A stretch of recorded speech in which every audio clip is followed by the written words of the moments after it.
कस्तूरीतिलकं ललाटपटले वक्षःस्थले कौस्तुभम् नासाग्रे वरमौक्तिकं करतले वेणुः करे कङ्कणम् सर्वाङ्गे हरिचन्दनं सुललितं कण्ठे च मुक्तावली गोपस्त्री परिवेष्टितो विजयते गोपालचूडामणिः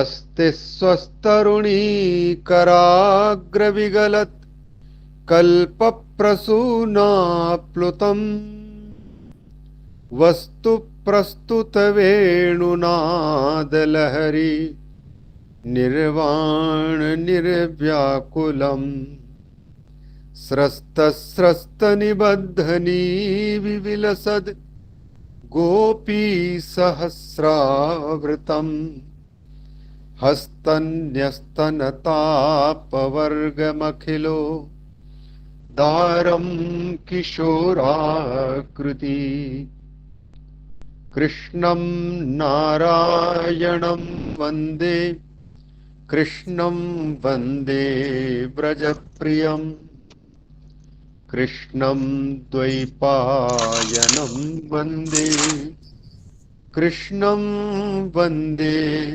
पृथासुतम्। ॐ नमो भगवते वासुदेवाय।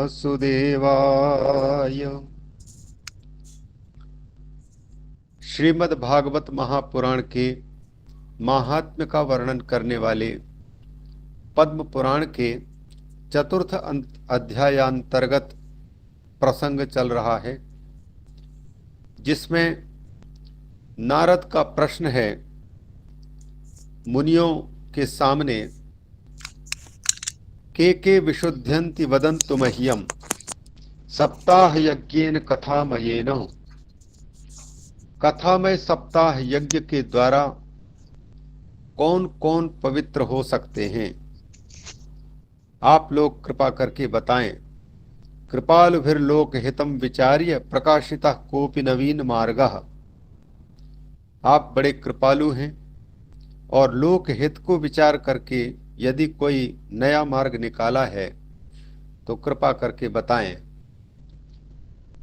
नारद जी के इस प्रश्न का उत्तर देते हुए सनकादियों ने 4 श्लोकों में उन व्यक्तियों का नाम उल्लेख किया जिनके कहीं भी शुद्ध होने की संभावना नहीं बन रही है, लेकिन वे यदि श्रीमद् भागवत की साप्ताहिक कथा का आश्रय ले लें, श्रद्धा से श्रवण करें, तो वे भी पवित्र हो जाते हैं, वे भी शुद्ध हो जाते हैं। इस प्रकार उनके प्रसंग में एक अंश था जिसमें भगवान सनकादि ने 13वें श्लोक के अंतर्गत कहा था पंचोग्र पापाः। पंच उग्र पाप करने वाले या पंच उग्र पापी लोग भी इस साप्ताहिक ज्ञान यज्ञ से पवित्र हो जाते हैं, जिनमें सामान्यतः यह स्पष्ट नहीं है कि वो पंच उग्र पाप कौन है, क्योंकि पंचविध पापों की गणना भिन्न भिन्न प्रसंगों के अनुसार भिन्न भिन्न अपराधों को पंच पापों के नाम से जाना जाता है। उसी प्रकार से किसी किसी स्मृति में 7 पापों का उल्लेख आता है, किसी में 4 पापों का उल्लेख आता है। गृहस्थ के लिए भी पंचसूना कहकर के 5 वधस्थान का उल्लेख किया, जिनको प्रायश्चित्त के रूप में पंच यज्ञों के माध्यम से समाप्त करने की बात मनुस्मृति करता है। और स्वामी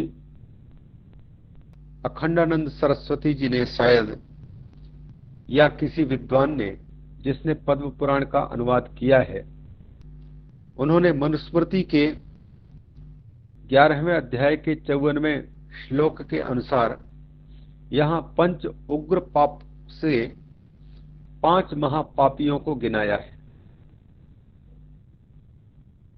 उन 5 महापापियों को कहते हुए यहां पर अनुवादकार ने ब्रह्म हत्या करने वाले को, सुरापान करने वाले को, चुराने वाले को, उसी प्रकार से गुरु स्त्री गामी को, और 5वां इन चारों की संगति करने वाले को 5 महापापियों के अंतर्गत गिनाया है, जिसमें मनुस्मृति का वचन है 11वें अध्याय के 54वें श्लोक में।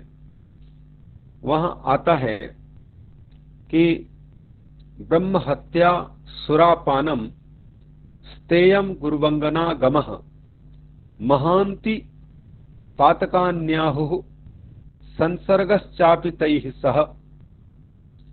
यहां क्रियाओं का नाम है, पापियों का नहीं। मतलब पापों का उल्लेख है, पापियों का नहीं। और पंच महापापाः, पंच उग्र पापाः में यहां सामासिक पद है, क्योंकि पंच उग्र पापानि येषाम ते पंचोग्र महापापाः या पंचोग्र पापाः, इस शब्द से उल्लेख किया है। तो 5 उग्र पाप करने वाले, उनका उल्लेख किया है, वे भी पवित्र हो जाते हैं साप्ताहिक यज्ञ के द्वारा, ज्ञान यज्ञ के द्वारा। और मनुस्मृति के अनुसार वो 5 महापाप कौन है, उग्र शब्द तो वहां नहीं लिया है, पर यहां अनुवादकार ने उसी के अनुसार अर्थ की संगति लगाई है। ब्रह्म हत्या, सुरापानम, स्तेयम गुरुवंगनागमः, ये 4 तो नाम ले दिया। ब्रह्म हत्या मतलब ब्राह्मण की हत्या, जो वेद शास्त्रों का ज्ञाता हो, ब्रह्म को भी जानता हो, ऐसे महापुरुषों के हत्या को ब्रह्म हत्या के नाम से कहा गया है। वस्तुतः मूल अर्थ यहां पर नहीं है, मूल मतलब ब्रह्म का मुख्यार्थ गृहीत नहीं है, बल्कि ब्रह्म शब्द का यहां ब्राह्मण अर्थ में जो रूढ़ी है, यद्वा ब्रह्म तत्व को जानने वालों को भी ब्राह्मण कह दिया जाता है। तो यहां ब्रह्म तत्व को जानने वाले और ब्राह्मण, और तीसरा ब्रह्म शब्द का अर्थ वेद होता है। तो इन तीनों की हत्या से तात्पर्य लिया है। तो मुख्य अर्थ जो है नहीं लिया है, क्योंकि ब्रह्म की हत्या ही नहीं हो सकती। जैसे आत्मा की हत्या नहीं हो सकती, लेकिन फिर भी आत्महत्या शब्द श्रवण में आता है तो गौण अर्थ लिया जाता है। आत्मा के 9 अर्थ शास्त्रों ने किए हैं।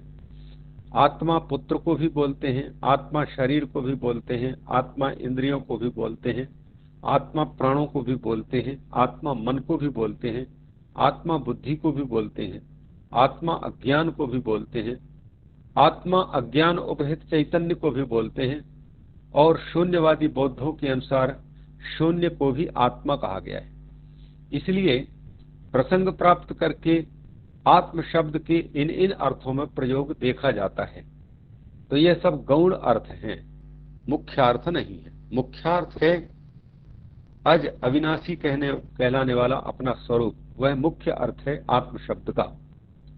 उसी प्रकार से ब्रह्म शब्द का मुख्य अर्थ तो उस देश काला परिच्छिन्न ब्रह्म शब्द का वाच्य या उसका ये ज्ञेय बनता है, उसको कहते हैं। मुख्य अर्थ तो वो है जिसको भूमा आदि शब्दों से, व्यापक विष्णु आदि नामों से कहा जाता है, मुख्यार्थ वो है।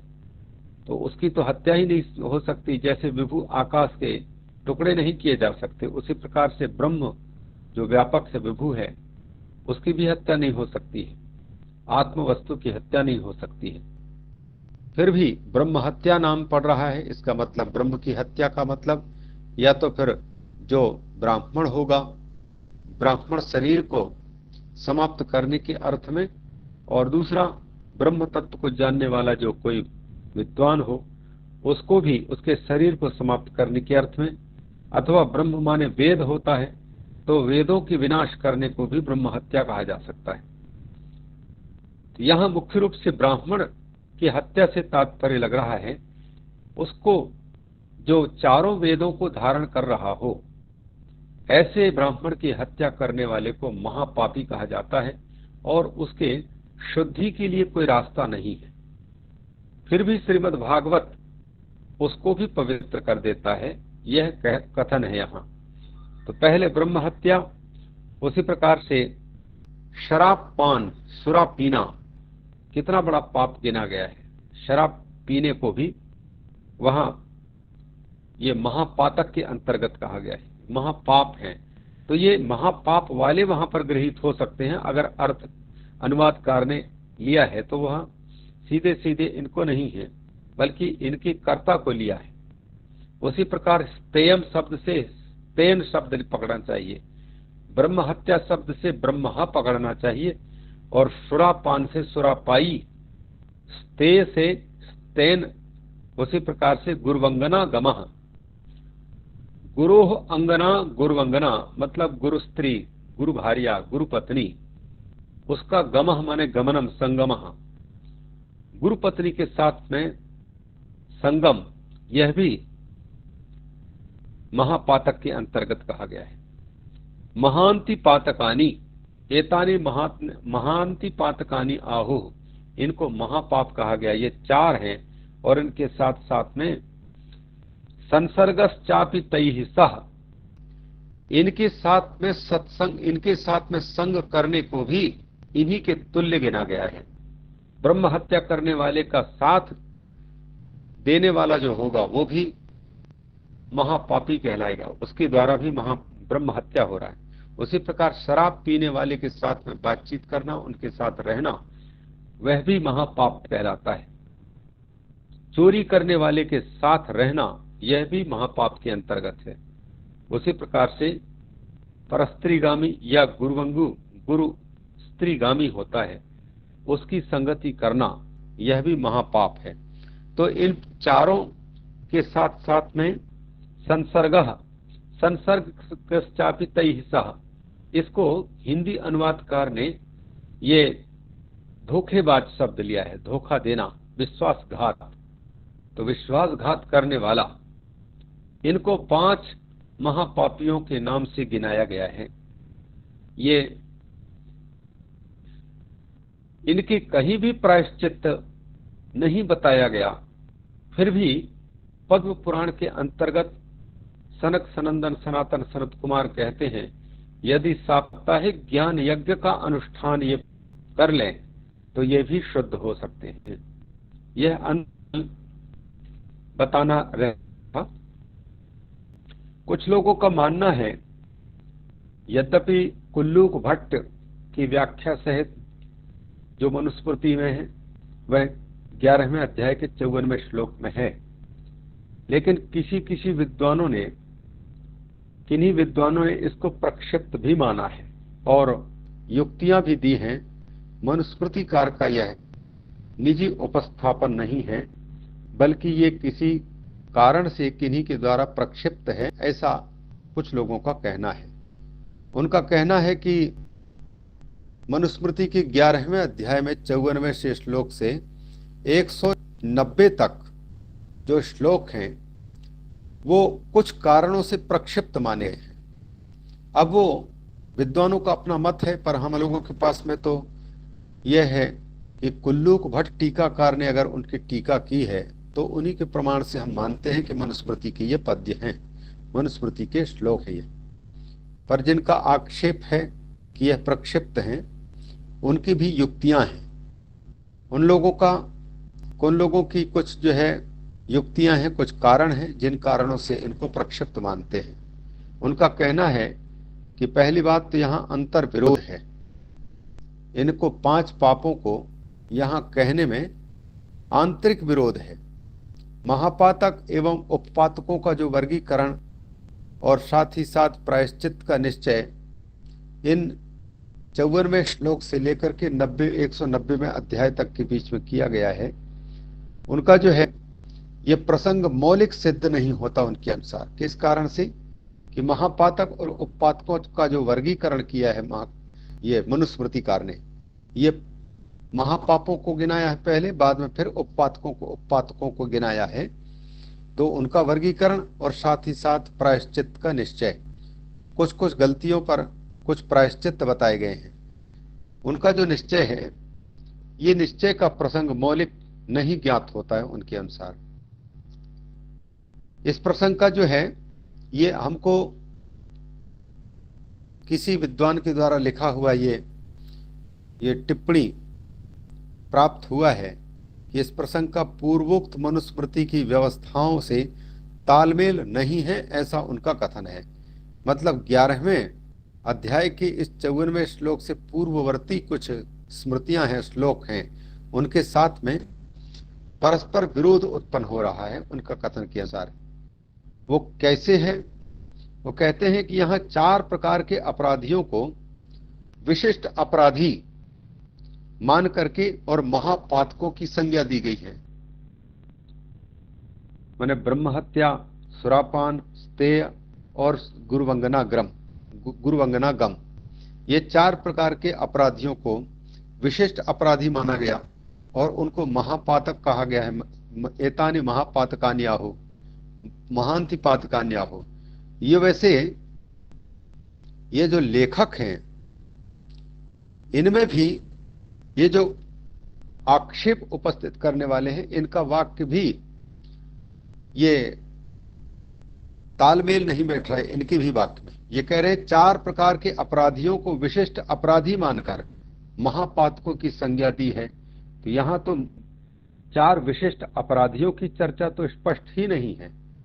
यहां तो अपराधों को गिनाया गया है, ना कि अपराधियों को।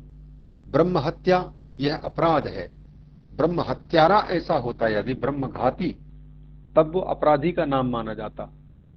तो ये इनका जो कहना है, ये जिस प्रकार से भी समझाना चाहते हैं, वो कहते हैं कि 4 प्रकार के अपराधियों को विशिष्ट अपराधी बनाया गया पहले और उनको महापातकों की संज्ञा दी। किंतु हत्या के प्रसंग में 8वें अध्याय में मनुस्मृति के जिस 278वें से 300वें श्लोक तक 22 श्लोकों में ब्रह्म हत्या का चोरी प्रसंग में, मतलब 8वें अध्याय की ही 301 से 343 तक जो बीच में, मतलब 300वें श्लोक के बाद ये 43 श्लोकों में स्वर्ण की चोरी माने चोरी के प्रसंग में, वहां पर यहां स्तेय शब्द से किसको लिया जाए? ये ब्रह्मपानम स्तेयम कहते हैं, तो स्तेय माने चोरी करना। तो चोरी करना क्या सभी वस्तुओं की चोरी से तात्पर्य है कि किसी वस्तु विशेष की चोरी से तात्पर्य है? तो इन आक्षेपकार का कहना है, जो ये प्रक्षिप्त मानते हैं, वो कहते हैं कि जो चोरी के प्रसंग में वहां पर 8वें अध्याय के 301 से 343 के बीच में, वहां स्वर्ण की चोरी को लिया गया है चोरी शब्द से। और परस्त्री गमन प्रसंग में वहां पर 8वें अध्याय के 352 से 387 के बीच में गुरु पत्नीगामी का अलग विशेष रूप से उल्लेख किया गया है। गुरु पत्नीगामी का पृथक से विशिष्ट अपराधी के रूप में यहां जैसे उल्लेख किया गया है 5 के साथ में, वहां पर गुरु स्त्रीगामी का जो है अलग से उल्लेख नहीं है। तो वहां पर जब अपराधियों को बताया गया है और चोरी के प्रसंग में वहां स्वर्ण की चोरी को ही महापात के अंतर्गत लिया है। वैसे अर्थकारों ने इसको भी लिया है, किसी ने सोने की चोरी को ही महापाप के अंतर्गत लिया, लेकिन इस श्लोक में ऐसा कुछ स्वर्ण वगैरह नाम नहीं लिखा है। यहां चोरी मात्र ही लिया है, चोरी चाहे किसी भी चीज की हो। तो एक तो यह है कि वहां चोरी से तात्पर्य महाचोरी, महापातकों के अंतर्गत स्वर्ण की चोरी को महापातक के अंतर्गत 8वें अध्याय में लिया है, और यहां चोरी मात्र को महापातकों के अंतर्गत गिनाया जा रहा है। एक विरोध ये आ रहा है। और दूसरी बात, यहां जो गुरुवंगना गमः लिखा है, गुरु स्त्री गमन को महापातक के अंतर्गत लिया गया है, महापाप है कहा है। और वहां पर क्या है, वहां पर गुरु ऐसा नाम नहीं लिया है, बल्कि परस्त्रीगामी को लिया गया है। जो पर स्त्री के अंतर्गत उसका क्षेत्र व्यापक है। गुरु स्त्री ही नहीं, बल्कि किसी की भी स्त्री हो दूसरे की, उसके साथ में गमन करना, यह महापाप के अंतर्गत लिया है। वहां पर गुरु स्त्रीगामी का पृथक उल्लेख नहीं। यही ये पूर्वापर विरोध है। एक ही लेखक यहां दो बातें भिन्न भिन्न स्थलों में गिना करके बोले, वह उसी के वचनों का व्याघात दिखाई दे रहा है। इस कारण से वो मानते हैं कि यह प्रक्षिप्त हो सकता है। अगर मनुस्मृतिकार ने लिखा होता तो अष्टम अध्याय को देख करके यहां 11वें अध्याय में यहां पर इस प्रकार के अलग शब्दों का उल्लेख, मतलब स्वर्ण चोरी की जगह में, विशेष चोरी की जगह में यहां पर चोरी सामान्य को न गिनाते। उसी प्रकार से परस्त्रीगामी जो सामान्य वहां ग्रहण है, यहां पर विशेष का ग्रहण किया जा रहा है।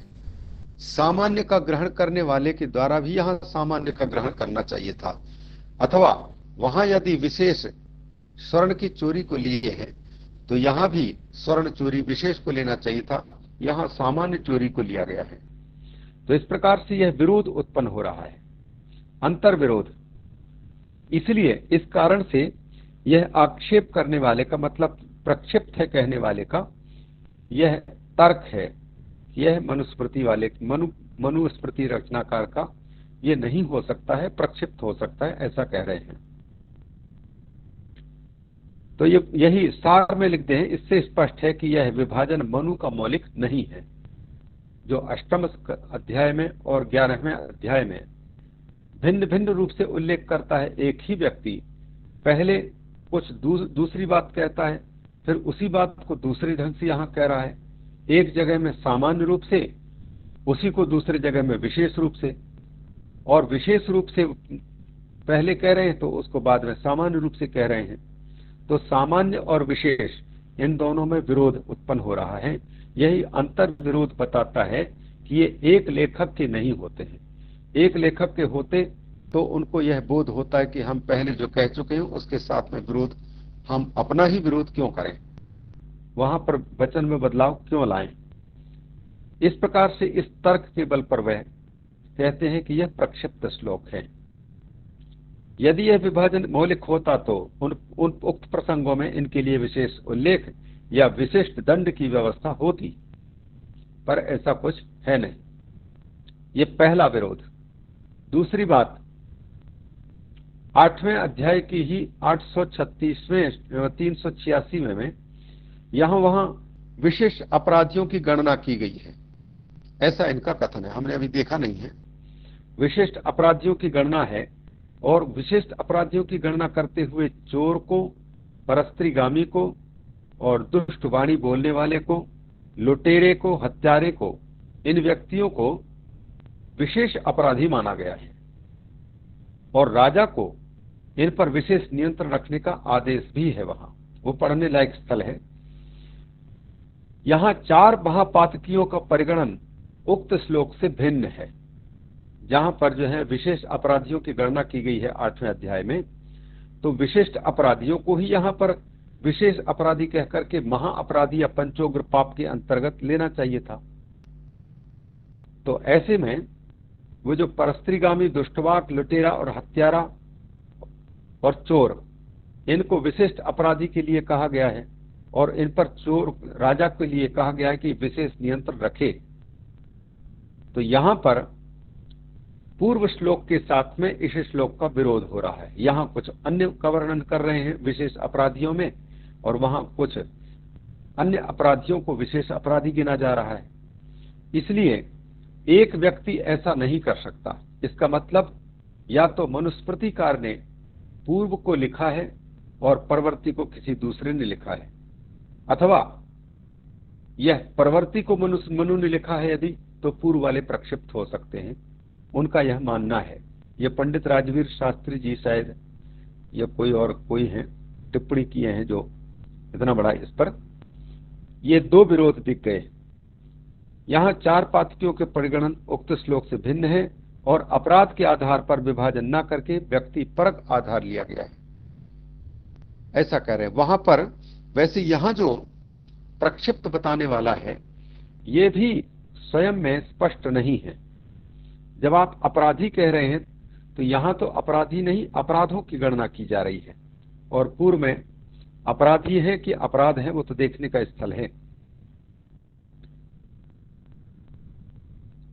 इस प्रकार से यह विरोध बताता है कि ये प्रक्षिप्त श्लोक है, इनके कथन का तात्पर्य है। जैसे परस्त्री गमन में अपराध का आधार न लेकर केवल गुरुपत्नीगामी को ये ही विशिष्ट अपराधी माना है, तो गुरुपत्नीगामी वहां परस्त्री गमन लिया गया होगा, यहां गुरुपत्नीगामी। देखिए परस्त्री गमन में और परस्त्री गामी में अंतर है। परस्त्री गमन क्रिया है और परस्त्री गामी या गुरुपत्नी गामी ये कर्ता है, और ये दोनों की दोनों जगह में अपराधी अपराधी कह करके कर्ता को ही दोनों जगह ले रहे हैं। मैंने प्रश्न यहां पर प्रक्षिप्त बताने वाले को भी अपने शब्दों पर थोड़ा सा नियंत्रण रखना चाहिए था। ब्रह्म हत्यारा कहते हैं हत्यारा मात्र होना आधार न मान करके केवल ब्रह्म हत्यारे को और प्रत्येक चोर को ही नहीं अपितु केवल स्वर्ण की चोरी करने वाले को महापात की शायद वहां पहले वाले में गिनाए होंगे। यह विभाजन पिछले विभाजन से पृथक है और इसके आधार पद्धति भी भिन्न है। ऐसा करके बहुत से ये जहां जहां विरोध दिखना चाहिए इनको वहां वहां सारे विरोधों को प्रस्तुत किया है, और इन विरोधों के आधार पर इन्होंने इन श्लोकों को प्रक्षिप्त माना है। पर इनके प्रक्षिप्त मानने वाले के लिए थोड़ा सा शब्दों का जो चयन है वह थोड़ा भिन्न भिन्न है। वहां अष्टम अध्याय में यदि क्रियाओं को लिया गया है तब तो यहाँ के साथ में वहां की तुलना उचित है, लेकिन यहाँ पर क्रियाओं को न लेकर के वो एक जगह में क्रियाओं को ले रहे हैं, एक जगह में कर्ताओं को, क्रिया निर्वर्तकों को ले रहे हैं, और उनमें फिर पूर्वापर का विरोध दर्शा रहे हैं। शब्द को सुधार लें तो विरोध भी स्पष्ट होता। तो ये 5 इन्हीं के आधार पर यहां हिंदी अनुवादकार ने भी, आप देखेंगे जिनके पास में हिंदी होगी तो उसी हिंदी में, क्योंकि यह श्लोक में केवल पंचोग्र पापाह लिखा है। अब ये पंच उग्र पाप कौन है ये किसी को विज्ञात नहीं है, और न कहीं पर इस प्रकार से लिखा है कि ये पंच उग्र पाप हैं, बल्कि मनुस्मृति का आधार लिया गया है, वहां पंच महापाप ले लिया। उसी प्रकार से गृहस्थ के पंच सूना कहे जाते हैं वो भी पाप हैं। वधस्थानों के नाम जो लिए हैं वो भी वहां वधस्थान से अगर उनसे उपलक्षित पाप लिया जाए तो पंच पाप वो भी कहलाते हैं, और उनके लिए प्रतिदिन पंच यज्ञ का विधान किया गया है।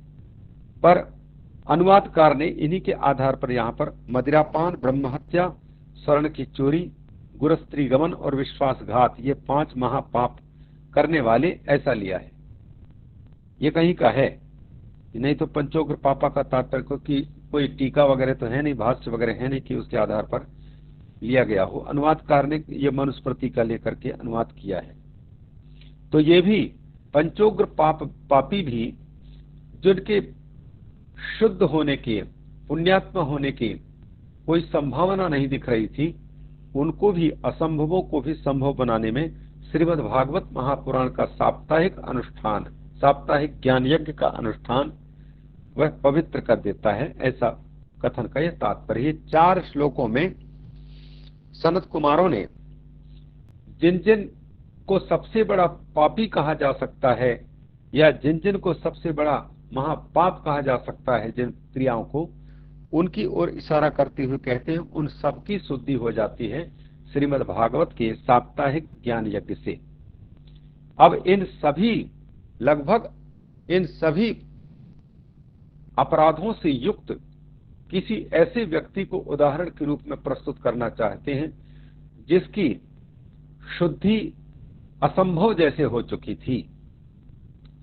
जिसको गया आदि तीर्थों ने सीधे ही कह दिया यहां पर हम पवित्र नहीं कर पाएंगे। गया श्राद्ध सतेनापि नमे मुक्तिर भविष्यति, स्वयं धुंधुकारी का अनुभव और कथन है। इसलिए उसी कोटि के जो असंभव है, जिसका तरना, जिसके पवित्र होने की संभावना नहीं बन सकती थी, उस असंभावित व्यक्ति को भी संभव करके दिखता दिया, पापों से मुक्त कर दिया श्रीमद् भागवत। ऐसा कह करके भागवत के पवित्र करने के अप्रतिम सामर्थ्य को दर्शाना चाहते हैं।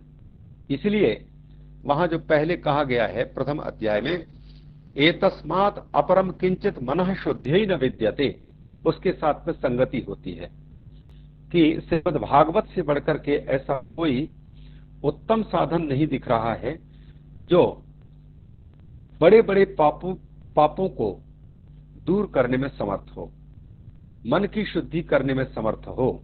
यह श्रीमद् भागवत ही है जो असंभव को संभव बना करके रख देता है। ये बात उसके साथ में संगत होती है।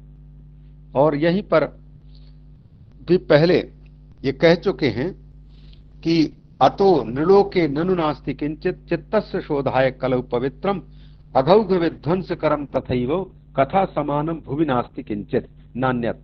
नवम श्लोक में कह चुके हैं कि इसलिए अघौघ विध्वंस करम, पापों के झुंड को मूल सहित समाप्त कर दे, ऐसा कोई उत्तम साधन नहीं है। केवल यदि कोई साधन है तो कथा ही है। इसलिए कहते हैं कथा समानम अन्यत अघौघ विध्वंस करम साधनम नास्ति। किसके लिए? चित्त की शुद्धि के लिए कलयुग में और कोई सुगम उपाय कोई दूसरा है नहीं। श्रीमद् भागवत की कथा, साप्ताहिक अनुष्ठान। अब इस विषय में इन 4 श्लोकों में जो दुर्गुण बताए गए हैं, पाप बताए गए हैं, और उन पापों से उपलक्षित पापियों को यहाँ लिया गया है। वैसे सब शब्दशः उन्हीं का लिया है, अपराधियों का ही ये उल्लेख किया है, अपराध का नहीं। तो अपराधी तभी कहला सकता है जब उसके द्वारा अपराध हो। अतः अपराधी शब्द से उनके अपराधों को और उन्हीं अपराधों का शोधन भागवत करता है। इस विषय में धुंधकारी की कथा दे रहे हैं, जिसके शुद्ध होने की बिल्कुल संभावना खत्म हो चुकी थी। उनका चरित्र दिखा रहे हैं। तो मुख्य रूप से यह धुंधकारी का चरित्र है और प्रासंगिक है आत्मदेव का, गोकर्ण का और धुंधुली का।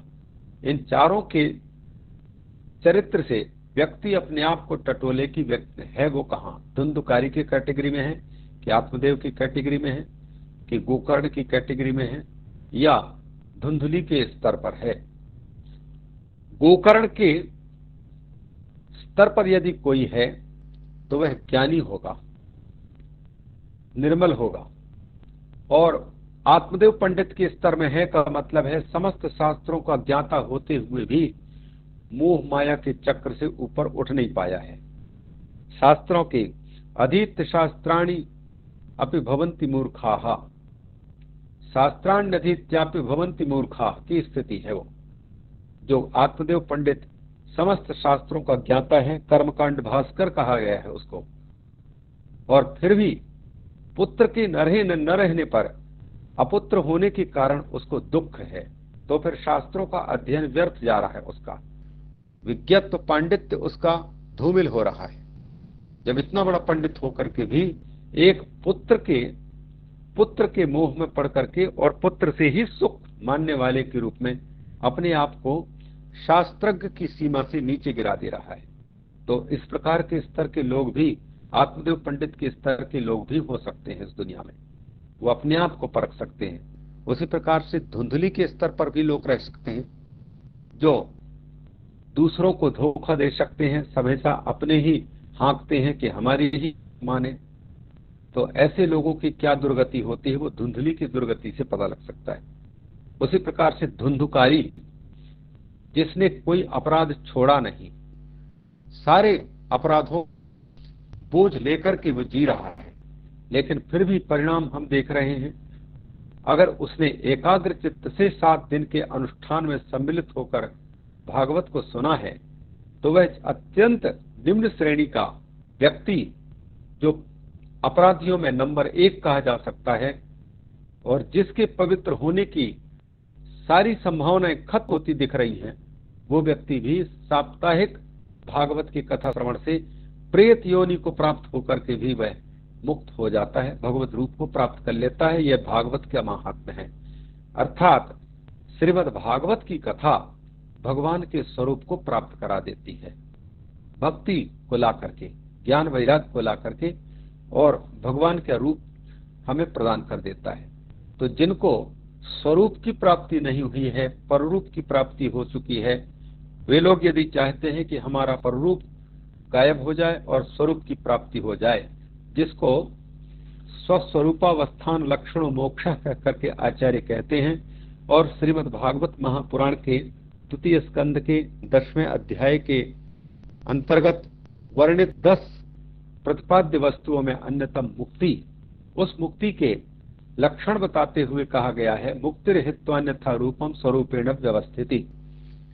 पररूप को त्याग करके अपने निज रूप को पा जाना, स्वरूप से स्थित होना, यह मुक्ति है, जो कि यहां पर धुंधुकारी ने प्राप्त किया है।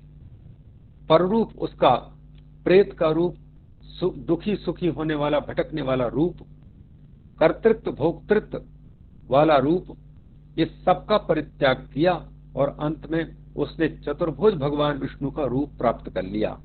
तो यह निज रूप ही, मतलब भगवान विष्णु का रूप हमारा ही, व्यापक तत्व का रूप हमारा है, तो स्वरूप की प्राप्ति कर पाया। यह श्रीमद् भागवत के साप्ताहिक आश्रय लेने का फल निकला। इसलिए यही महिमा है, यही बड़प्पन है श्रीमद् भागवत की।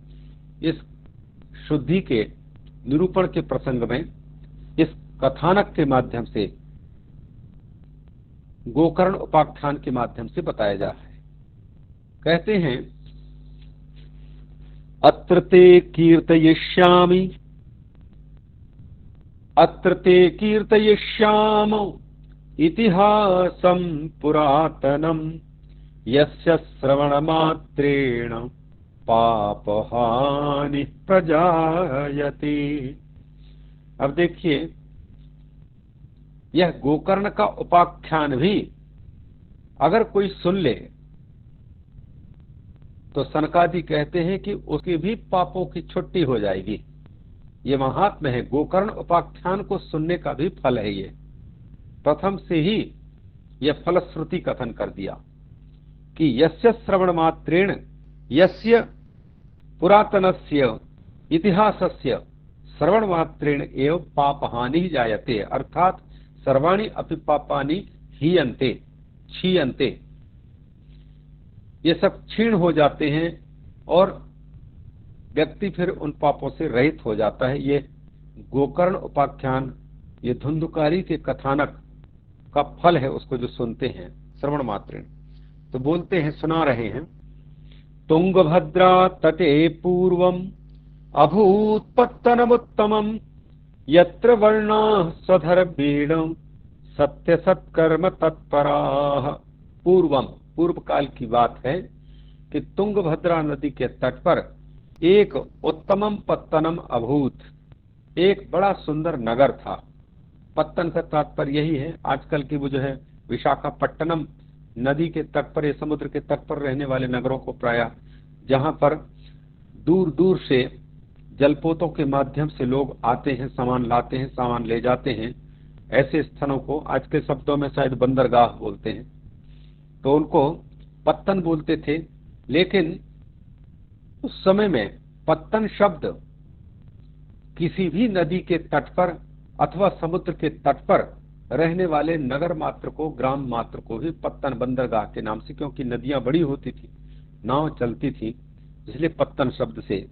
तो तुंगभद्रा नदी के तट पर भी कोई नगर था, उस नगर का उल्लेख करते हुए कहते हैं कि उत्तमम पत्तनम अभूत, मतलब उत्तमम पत्तनम आसीत। भूसत्तायाम और असभुवि दोनों एक दूसरे के समानार्थक हैं। भू का अर्थ वही होता है जो अस का अर्थ होता है, अस का भी वही अर्थ है जो भू का है, क्योंकि भू सत्तायाम, और सत्ता शब्द जिससे निष्पन्न है वो अस धातु, अस धातु का भी अर्थ करते समय अस भुवि। तो ये दोनों चाहे अस कहें तो अस जो है भू का वाचक और भू अस का वाचक। बस इतना है कि अस्थि का प्रयोग पहले से ही विद्यमान है, उसके लिए ज्यादा प्रयोग देखने में आ रहा है अस्थि। और भवती का प्रयोग प्रायः जो नया रूप में अस्थि को सत्ता को प्राप्त हो रहा होगा उसको भू के द्वारा प्रकट करते हैं। कहते हैं अभूत पत्तनम उत्तमम, उत्तम पत्तन था, यहां पर अस्थि के अर्थ में भू का प्रयोग है। उसकी विशेषता क्या है उस पत्तन की? कहते हैं यत्र सर्वे वर्णाः स्वधर्मेण सत्य सत्कर्म तत्पराः, ब्राह्मण क्षत्रिय वैश्य शूद्र ये चारों वर्ण वहां रहते थे, चारों वर्णाश्रमी, और सबके सब अपने धर्म का पालन करते थे। इसलिए सत्य तत्पराः सत्कर्म तत्पराश्च, सच्चाई के आधार पर जीवन, सच्ची जिंदगी थी और सत्कर्म किया करते थे, दुष्कर्म नहीं करते थे। उसी नगर में आत्मदेव नाम के एक सर्ववेद विशारद पंडित जी रहा करते थे। आत्मदेवः पुरे तस्मिन् सर्ववेद विशारदः, सभी वेद, ऋग्वेद यजुर्वेद सामवेद अथर्ववेद और वेदांग और वेद मूलक शास्त्र, ये सबसे तात्पर्य है। तो समस्त वेदों में, समस्त शास्त्रों में वो विशारद था, वहां पर रहता था। साथ ही साथ श्रौता स्मार्तेषु निष्णातः, श्रौत कर्मकांड करा लो चाहे फिर स्मार्त कर्मकांड करा लो, स्मार्त कर्म करने में भी प्रवीण और श्रौत कर्म करने में भी वो निष्णात थे। द्वितीय इव भास्कर, इस कर्म में मानो साक्षात सूर्य ही हो, अर्थात समस्त शास्त्रों की ज्ञाता से तात्पर्य। फिर भी वह धनवान होते हुए भी उसके पास में धन की कोई कमी नहीं थी, लेकिन भिक्षावृत्ति से जीवन यापन करते थे। भिक्षुको वित्तवान लोके, ये उसकी विशेषता है, उनका परिचय है। अब उनकी पत्नी का परिचय देते हैं। तत्प्रिया धुंधुली स्मृता स्ववाक्य स्थापिका नित्यम सुंदरी सुकुलोद्भवा लोकवार्ता रता क्रूरा प्रायशो बहुजल्पिका शूरा च गृहकृत्येषु कृपणा कलह प्रिया। इस प्रकार 16वें से और 19वें श्लोक तक दोनों का अलग अलग परिचय दिया। आत्मदेव का परिचय दिया 17वें से लेकर के और 18वें के प्रथम चरण तक, और धुंधुली का परिचय दिया 18 और 19 इन दो में। तो धुंधुली का परिचय देते समय सनकादि ऋषि कहते हैं कि वो आत्मदेव जी की जो प्रिया पत्नी थी उनका नाम था धुंधुली। उनकी विशेषता यह थी कि नित्यम स्ववाक्य स्थापिका, वो जो कह दे बस उसी के वाक्य को सब लोग मान जाएं तब तो खुश, नहीं तो जब तक सामने वाला मानने को तैयार ना हो तब तक वो मनमाने के लिए जबरदस्त तैयार, हमेशा दुराग्रह करती थी। तो स्ववाक्यम एव स्थापयितुम, दुराग्रहग्रस्ता, अपने वाक्य अपने वचन को सिद्ध करने के लिए बड़े वो कुशल थी। मनमाना है चाहे किसी भी तरह से, और सुंदरी थी, सुकुलोद्भवा थी। अब किस बात में वो सुंदरी थी वो तो वही जाने, जब इस प्रकार की बातें बता रहे हैं उनके बारे में। और अच्छे कुल में उत्पन्न हुई थी, और उनकी विशेषता थी लोक वार्तारता। उसको लौकिक बातें जितना सुनवा लो, सुनने वाला मिल जाए तो सवेरे से शाम तक बोलते बोलते थके नहीं, लोक वार्तारता। लेकिन आत्मदेव की दृष्टि से वो क्रूरा, बड़ी क्रूर भी थी, और प्रायशो बहुजल्पिका, बातें करने के लिए अगर खड़े हो जाए तो बहुत से आदमी सामने वाले को मौका ही नहीं देते बोलने के लिए। मन ऊब जाता है सुनने वाले का, लेकिन लगातार नॉन स्टॉप बोलती रहते हैं। उस प्रकार से ये बहुजल्पिका थी, बहुजल्प परायण रहते हैं कई, प्रायशो बहुजल्पिका।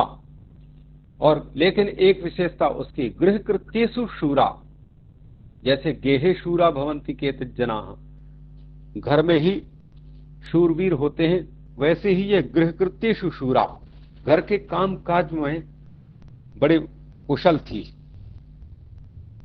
इसके साथ साथ में ये कृपणा भी थे। अब कृपणा के दो अर्थ होते हैं, एक तो कंजूस, दूसरा कृपण का मतलब बेचारा, और कृपण का मतलब बृहदारण्यक के आधार पर जो अपने आप को, आत्मा को जाने बिना मृत्यु को प्राप्त करने के कगार में हो, वो कृपण कहलाता है। अब ये कौन से अर्थ में है? ये कृपणा बेचारी के अर्थ में यहां पर प्रतीत होते हैं कि बेचारी है कि क्या है। कलह प्रिया, झगड़े करना उनके शौक था। आज के जो लोग कहते हैं आपके फेवरेट क्या है, तो ये धुंधुली की फेवरेट काम था झगड़ा करना। कलह प्रिया। इस प्रकार से दोनों का परिचय देने के बाद में सनकादि कहते हैं दोनों की जिंदगी बीत रही थी बड़े प्रेम से, आपस में सुखपूर्वक ही बीत रही थी जिंदगी। एवं निवसतो प्रेमणा, एवं निवसतो प्रेमणा दंपत्यो रममाणयो अर्था कामास्तयोरासन न सुखाय गृहादिकम। ब्राह्मण दंपत्ति प्रेमणा निवसतो हो, प्रेम से निवास कर रही थी और अपने घर में, और रममाणयो हो दंपत्यो हो, सुखपूर्वक मतलब विहार करते हुए जिंदगी बीत रही थी। उनके पास में अर्थों की कोई कमी नहीं थी, आर्थिक समस्या नहीं थी, धन दौलत से परिपूर्ण घर था, और उनके भोगों की भी कोई कमी नहीं थी। धर्म अर्थ काम मोक्ष, इन चारों में से दो पुरुषार्थ मुख्य रूप से उनके पास में थे। मतलब अर्थ पुरुषार्थ, धन की कोई कमी नहीं थी, दूसरे मनचाहे भोग भी उनके पास में थे।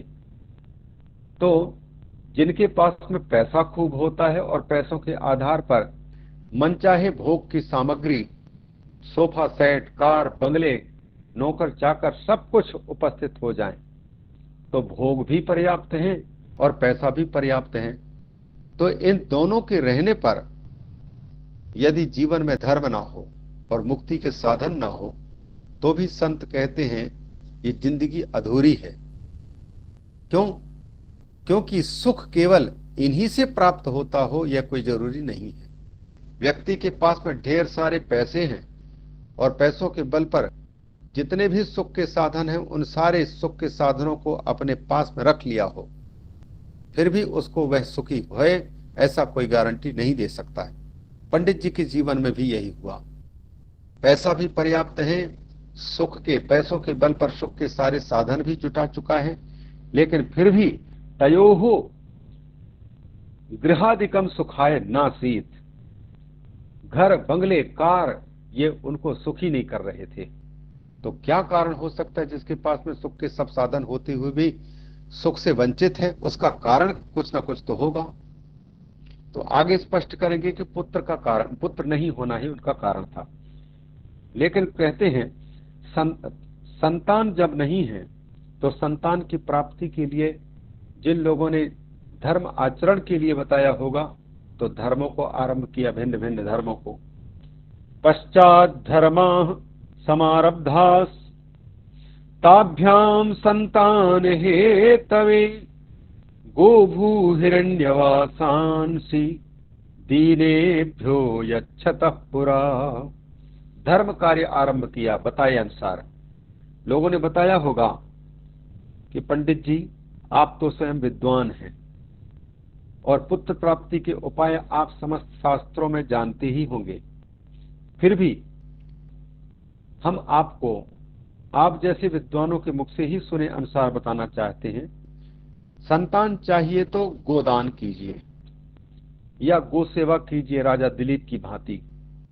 गाय की सेवा से पुत्र की प्राप्ति हो जाती है, गोमाता के दुग्ध पान करने से भी, और गोमाता की प्रसन्नता मिल जाए तो पुत्र की प्राप्ति होती है। उसी प्रकार से भूदान कीजिए, जमीन का दान करने से भी किसी की यदि संतान नहीं हो रहे हों और यह संकल्प करके कि मुझे पुत्रों की प्राप्ति हो जाए, पुत्र प्राप्त है अहम गाम ददे, इस प्रकार से ये संकल्प करके अगर गोदान और भूदान करता है तो भगवत कृपा से उनको भी पुत्र की प्राप्ति बताई गई है शास्त्रों में। उसी प्रकार से तीसरा है हिरण्य, सोना का दान करना। स्वर्ण दान से भी पुत्र की प्राप्ति होती है, इसलिए स्वर्ण दान करो। किसी ने बताया कि आप अच्छे से अच्छे कपड़े, जो मनपसंद के कपड़े हैं, पात्रों को वितरण कीजिए। जिनके पास में कपड़े नहीं हैं लेकिन पत्र, वो उनके पास में योग्यता है, तो अच्छे विद्वानों को, अच्छे योग्य व्यक्तियों को कपड़े वितरण कीजिए। और विशेषतः जहां जरूरत है वहां, नहीं तो जिनके पास में जरूरत नहीं है तो बिना भूखे व्यक्ति को भोजन देना कोई मतलब नहीं। पिपासु नहीं है उसको पानी पिलाना उसके कोई मतलब नहीं।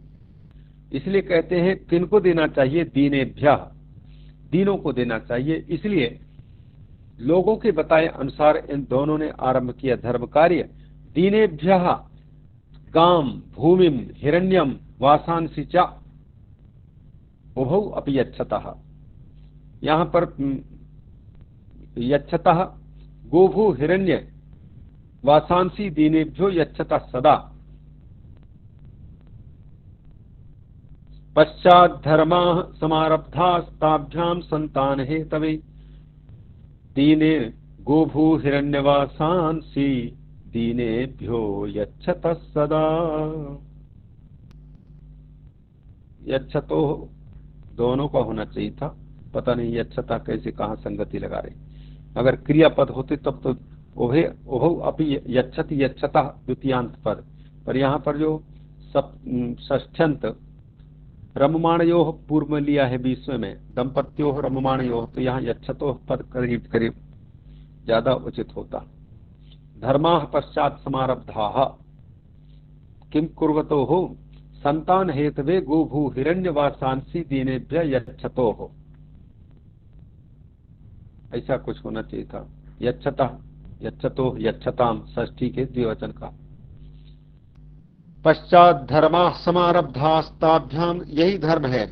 गोदान करना धर्म है, भूदान करना धर्म है, हिरण्य दान करना धर्म है, वासांसी वस्त्र दान करना धर्म है। इस प्रकार से दोनों ने धर्म कार्य प्रारंभ किया पुत्र प्राप्ति के लिए। सनकादि ऋषि कहते हैं धर्म मार्ग में इस प्रकार से उन्होंने आधा धन समाप्त कर दिया। धनार्धम धर्म मार्गेण ताभ्याम नीतम तथापि च ताभ्याम उभाभ्याम अभिदंपतिभ्याम धर्म मार्गेण धनार्धम नीतम, धर्म के मार्ग पर आधा धन दोनों ने खर्च कर डाला। तथापि फिर भी तयोः न पुत्रः अभूत नापि पुत्री अभूत, न तो पुत्र हुआ न ही पुत्री हुई, दोनों ही नहीं, पुत्र और पुत्री भी नहीं। तो फिर स्वाभाविक है धुंधुली को तो चिंता नहीं हुई, लेकिन पंडित जी के ओर इशारा करते हुए कहते हैं सनकादि, ततः चिंता तुरो भृशम, नहीं तो चिंता तुरौ भृशम होना चाहिए या चिंता तुरा भृशम होना चाहिए, पर चिंता तुरह तो पंडित जी की ओर इशारा है। तो पंडित जी को बहुत चिंता व्यापने लग गई। अब एक दिन वही पंडित जी ने विचार किया, एकदा सद्विजो दुःखाद गृहं त्यक्त्वा वनंगतः मध्याह्ने तृषितो जातस्तरागम समुपेयवान।